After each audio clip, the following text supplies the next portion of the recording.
Okay, here we go. Let's get this started. We have a few people logged on, still logging on, but that's great. Time to start.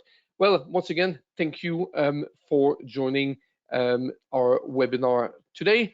I'm Patrick Perrier. I'm the VP of Product here at Wiiisdom, and I'm joined by my colleague Christophe. Christophe, how are you doing? Doing great. Nice to see people connecting and joining us. Where are you calling us from today, Christophe? Today I'm in Switzerland. I'm a Swiss guy with my cold weather. You're a Swiss guy in Switzerland. Do you own a bank or something like that? No? Not yet. Not yet. And I'm calling out of the UK, but it's great to see some people looking up from all around the world. We have the west coast of the US, we have Italy, we have UK as well. So that's really nice to see you all on board today. Just before we start, have a look in your GoToWebinar interface. There's a place where you can ask questions. Ask your questions at any time. We'll cover these questions either throughout or for sure by the end. This webinar is recorded. So at the end of this webinar, we'll send you an email with the link of the recording, so you can feel free to share around if you'd like.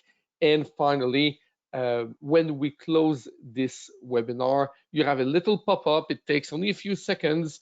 If you wouldn't mind just telling us what worked well today, what we could do better next time. We always like to improve.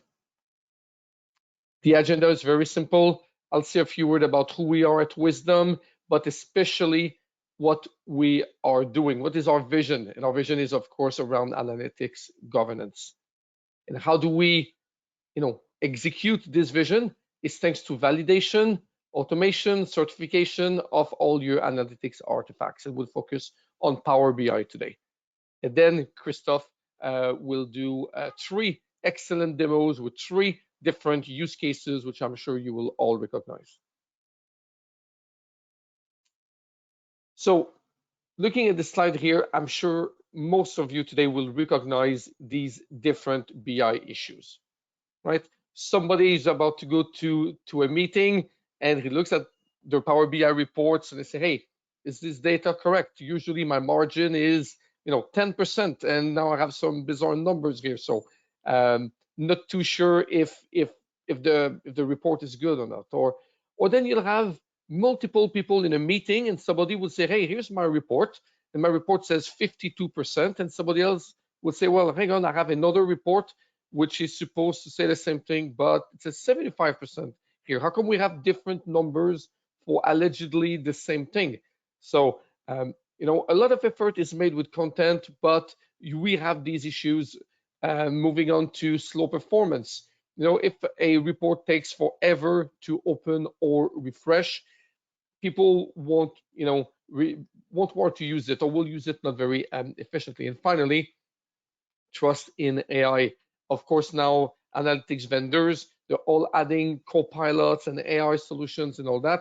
So now, not only the reports are not built by humans, which humans could hopefully pick up on these problems beforehand. Now we have AI using some algorithm on top of your semantic models to auto-produce some reports. And well, do we trust all this?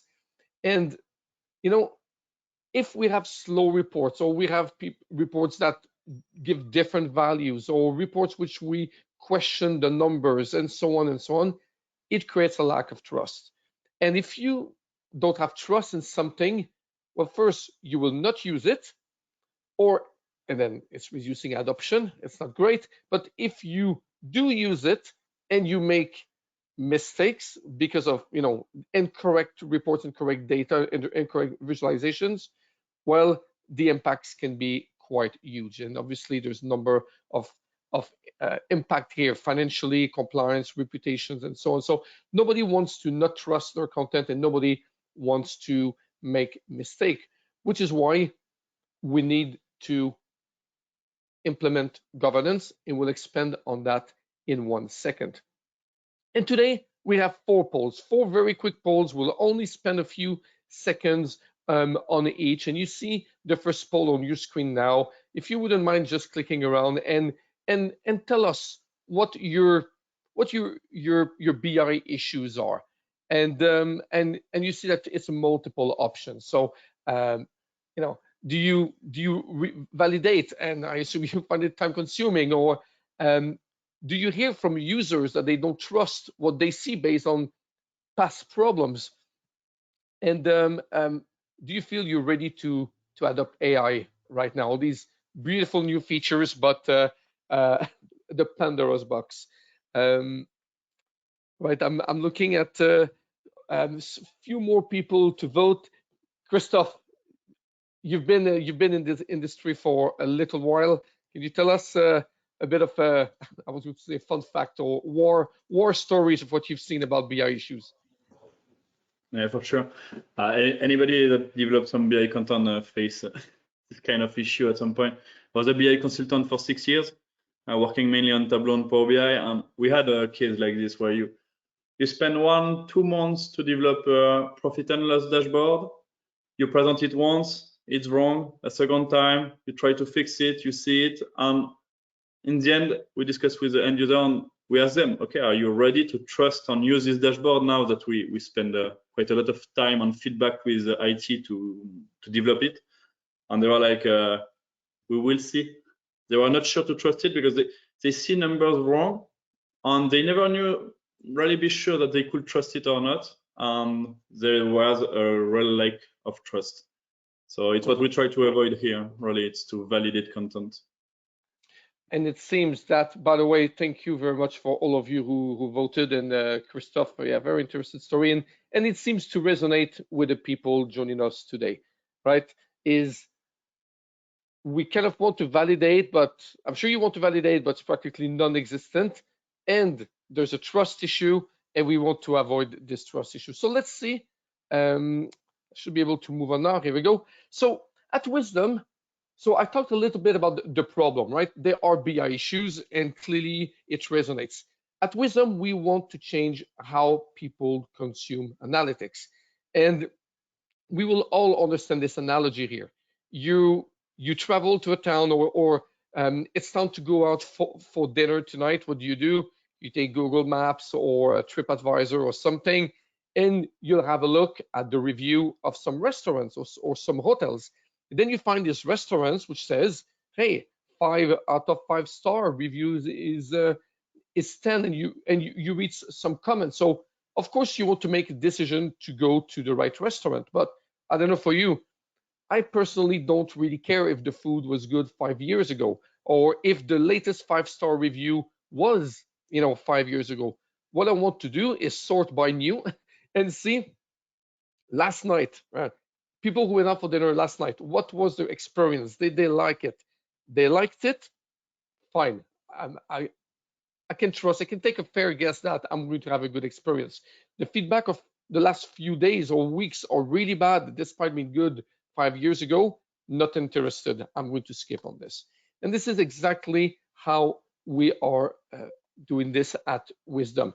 At Wiiisdom, we have solutions where we can analyze, govern, validate, but also especially certify your analytics content, your Power BI reports, to make sure that when users are about to consume them, they know that this report was certified earlier this morning or yesterday, and the users can trust that it's been validated recently, and then they can make the best decisions with confidence, as opposed to opening this report, which was published 8 months ago, and I'm sure it worked really well 8 months ago. But then what happens is, and this is the continuous ongoing validation that is not happening unless you have effectively a machine doing it for you. Now, Gartner released. For now, we see the result poll. We don't see your screen, your slide deck. Well, that's a shame. Thank you. Yes, sir.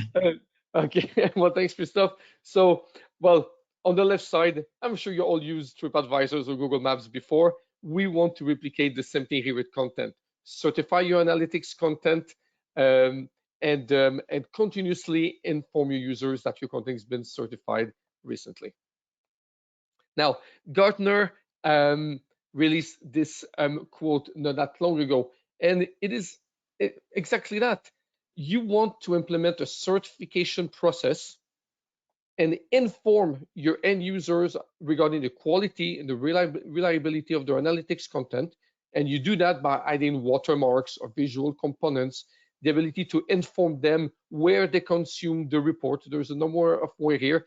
And at Wiiisdom, we are really innovating with this, and we are even patent pending on this technology to not only automatically but dynamically certify or decertify your analytics content. And in a few minutes, Christophe will have a really good demo about this one.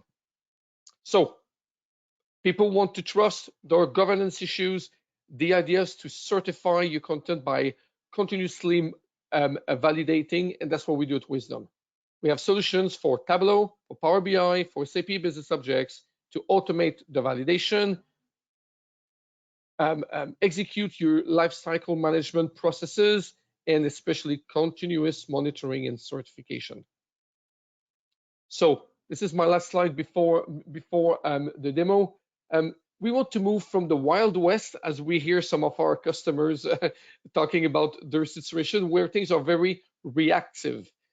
Reactive is a user opens a report. The report is slow, does not open, the data is incorrect, there's no data, so there's a problem. The user does what? A support ticket, and then the support people will then investigate at some point. And when we have resolved the problem, of course, we'll tell the users, but that can take a long time. And then it means that there is a lot of pain, inefficiency, and mistakes, and so on. With Wiiisdom, go to proactive. Automatically and continuously monitor your content, validate it. If everything goes well, perfect, we recertify the content, and you will see a green checkbox in your reports. We detect the problem. Depending on what the problem is, we can put a orange checkbox or a red checkbox to inform immediately the consumers that there might be a problem or there is a problem, and they should avoid using that content. But in parallel, we want to inform, obviously, the BI leaders, so the leaders can straight away proactively fix the problems. Imagine a world where the BI leaders find a problem even before the end user try to use it. That will be excellent. But if they don't, let's say the problem takes days to fix, end users will be aware that they shouldn't use it. Then obviously the auditors and the executives, this is how they want to consume their content. Now, I'll try to not mess this up, and before your demo, Christophe, we have a second quick poll. What about you read it, and you read the title and the descriptions? Okay, I'll do it. What are your common data and report issues? So some of you have mentioned things earlier about testing, about trust problems. So are your problems around the data quality and the semantic model in Power BI? Or if you use row-level security, do you have problems or concerns that the security of the data is not only applied correctly, but moving forward? And we hear a lot of things about performance with Power BI, with reports which are too big, semantic models too big, capacities which do not perform. And looking at the answer, at your answers, it seems to be resonating a lot. Let me close this and share the result very quickly before going to the demo. Yes, quality issues. I'm happy to see security. Christophe will talk about this a little bit later, as well as performance. Okay, I have hidden the poll now. Christophe, I will make you a presenter and over to you to a series of very good demos. And while Christophe is presenting, do not hesitate asking questions. Somebody asked, is this session being recorded? It is, and we'll share the recording after this webinar. But if you have other questions, please continue to bring them in. Christophe, over to you. Yeah. Can you just confirm that you see my screen? Absolutely, yes. Perfect.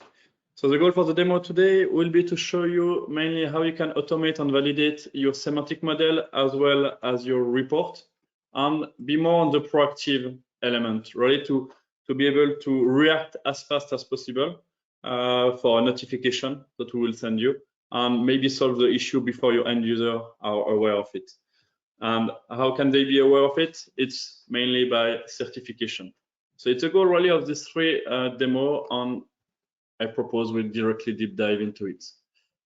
What you might have on your side is something like this. You have a semantic model, which can be a core model, for example, and you have multiple reports connecting to it, one report.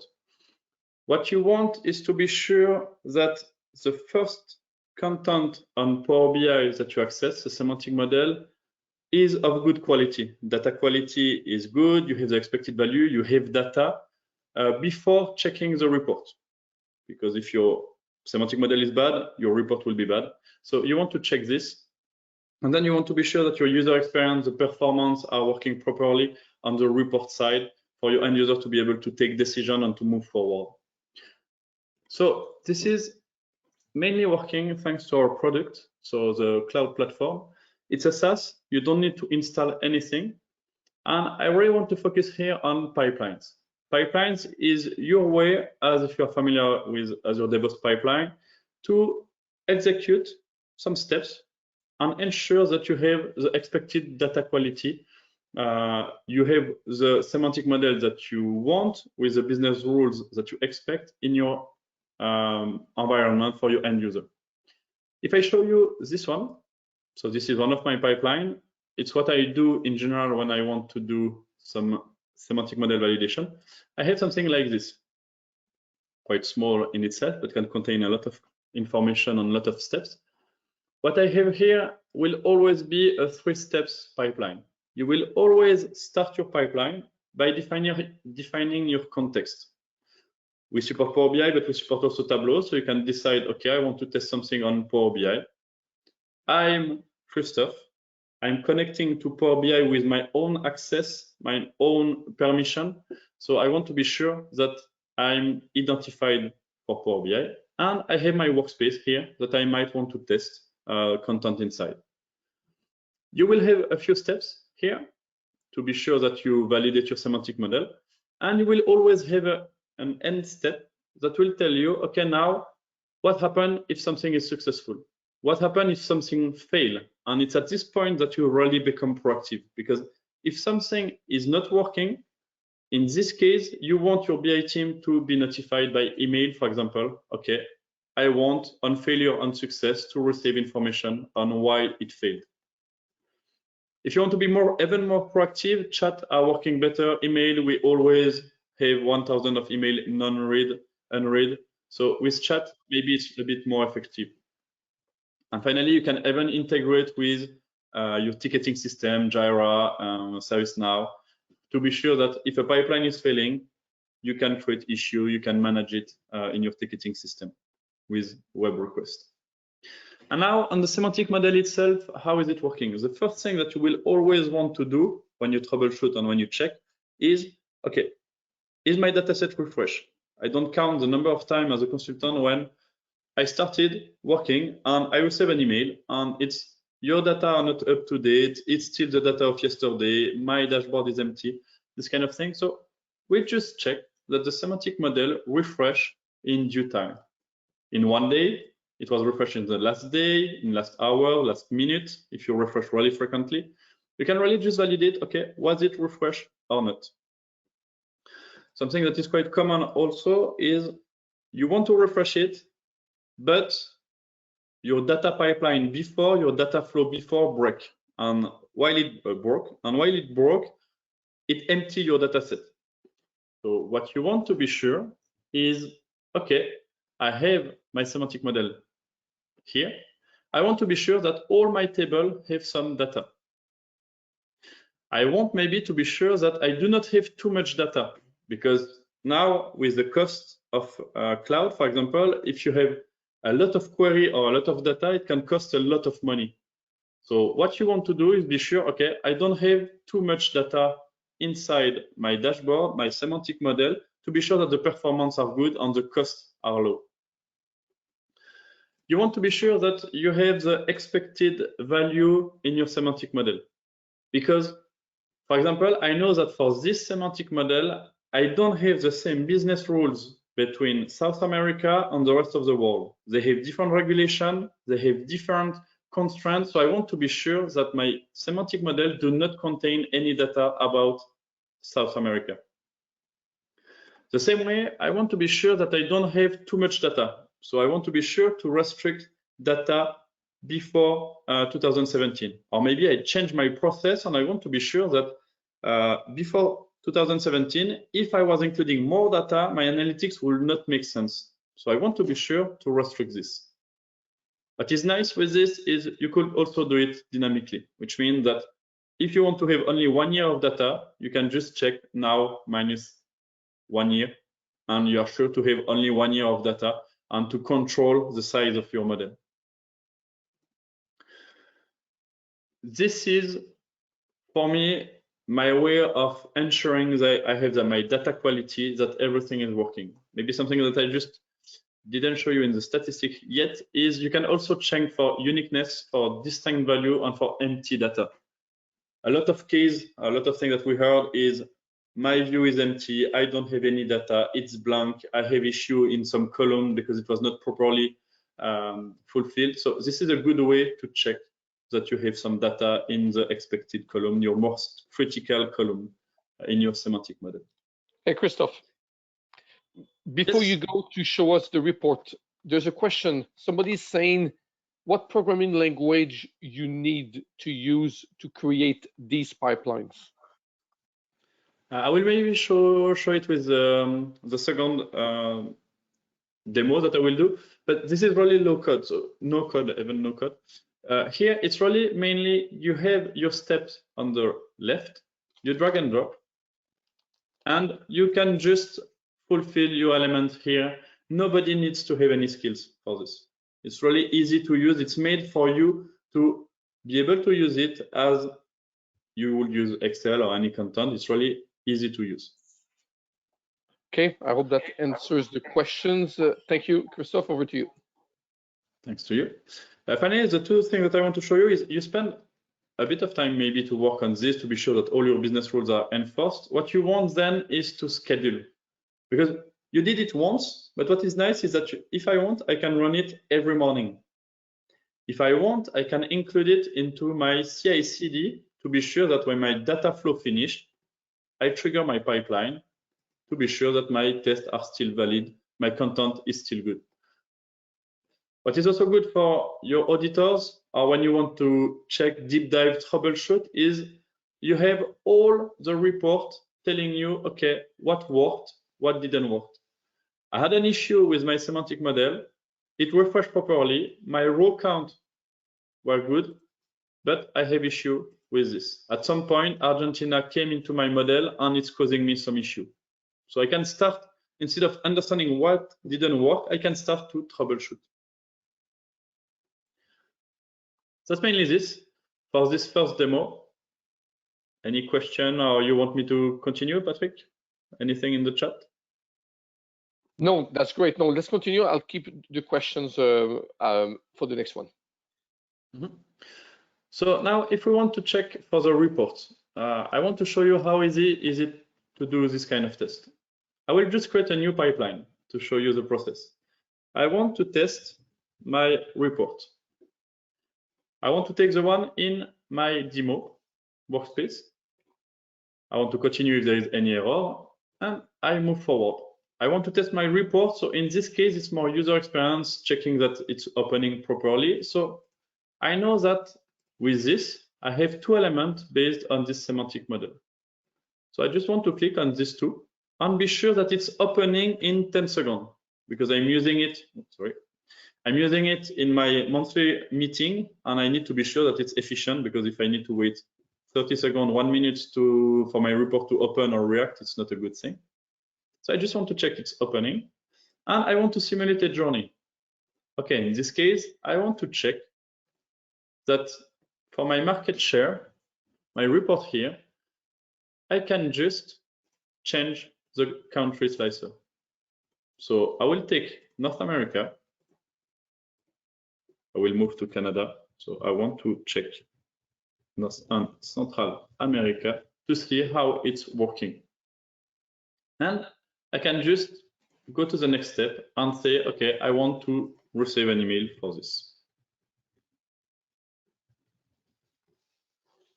And I can create it. And that's it. I created a pipeline. You see, it's really fast. It never runs. I can just click on run now, and it will just run behind the scene. I can schedule it. I can check my report. If I show you some report here, how it looks like, I can show you some execution. And if we want to deep dive, you have all the history. Nothing is deleted. You have unlimited history. And if I just show you a few examples of what could go wrong, you could have something like this. I forgot to turn on my capacity and it's not loading because I turn it off during the night and I forgot to turn it on. I can have something that is failing because I have a visual that is broken. So someone deleted something in the semantic model, deleted some field, deleted some measure, and it broke something on my side. I directly identify it. Or sometimes it's just performance. This is rendering properly, but I was expecting it to run in 10 seconds, not 11 seconds. So the test failed. I don't have my performance as I wanted. This is really an easy way to do the test, to have troubleshooting, to be able to see what is working, what is not working, and to move forward. So Christophe, I think you just answered that question, but there's a question that says, on the report, what kind of issues can we catch with these tests? So you just mentioned performance. You mentioned if a capacity is unavailable. You mentioned performance, capacity. If a visual doesn't work, are there any other kind of issues that that this would track? For sure, you could have some issue. For example, if you set up row-level security. What was happening quite easily if you are a bit new in Power BI and you want to set up row-level security is that you forget to properly set it up. You forget to give a row-level security role to someone, and in fact, the person do not have access to your report or to a role of row-level security, and it breaks. So in this case, you can easily catch it and be sure that it's working properly or not, and that you need to ensure your access rights are working properly before to send your email. The worst thing that you can have in general is to destroy your wow effect by having an email sent back, I cannot connect, I don't have the right access. So with this, you can also catch this kind of error. Do you want to show us quickly? I'm just conscious of time, and I want to make sure you have enough time to do your final demo. So what we want to do, until now, we discuss a lot about testing, validating, and most of the time it's on the QA team or BI team. What is important is, okay, we test a lot, we spend a lot of time and resources testing, but most of the time your end users are never aware of it, and maybe they will complain easily and not understand why it's not working. In this case, what we want to do at some point is to say, okay, now I just want to take what I show you until now. I have all my tests here, but what I want to do at the end is certification.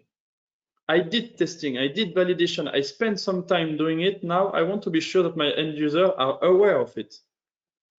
And how is it showing? Here I had an issue and I had the information that it was decertified this morning. It was not working. My end user know that they cannot take decision, or if they take a decision, they take some risk. In the meantime, I resolve the issue because I work on it and it's working better. And you see that if someone is connecting now, they will see that it's certified. Now it's certified. Maybe the end user was never aware that there was an issue because I solved it in between. And now they know that they can move forward and take some decision. And that's the main goal of this, is really make your end user aware of the effort that you spend on validation and make them trust your analytics. That's it for me. Do you want me to? I'm conscious also of time. No, let's wrap up to make sure we can say proper goodbyes and answer questions before we leave. Okay, so well, Christophe, thank you very much. So today we talked about validating the semantic model. We talked about validating the reports and the certification. I will just start the final poll of the day. Would like to know what was the most impactful from what you saw today. Was it about semantic models, reports, the row level security? I wish certification was there in the list, but I'm sure you found certification at least very interesting. And if you'd like to know more, make sure to leave a message in the chat or in the question box. Okay, so it looks like row level security and semantic tests were the big ones today. Okay, so in terms of wrap up, if you do just a full screen, Christophe. Yeah, sorry. Yeah. Yeah, so with Wiiisdom, we're here to support you with your Power BI governance. So unlock your AI potential. Some people here wrote that they had a bit of a trust issue with this. Minimize your risk, work and comply with your regulations. Make sure you can scale your analytics by continuously monitoring everything and as often as you want. Ultimately, you will reduce your cost, increase your values, increase the trust of the end users, and you'll just make your data governance strategy even stronger. So next slide is our thank you. I will stop the webinar in just a second. You'll have a quick survey, like I said at the end. Do get in touch if you'd like to see more and know more about it. And Christophe, I see your screen. Are you traveling again? Where are you going? It's for Big Data Paris. So if some of you, I saw in the audience that we have some people from Paris or around Paris. So we will be in Big Data Paris conference that happen next week, Tuesday and Wednesday. So feel free to come to see us. We can discuss your specific use case, see how it's going, and how we can help you in your analytics governance journey. So be sure to visit us. It will be a pleasure to discuss with you, and I will be there. So awesome. it would be nice to meet you. Christophe, thanks for your demos. It was great. Everybody, thanks for joining. I'll now close the webinar, and I look forward to speaking with some of you. Thanks. Thanks a lot. Have a nice day.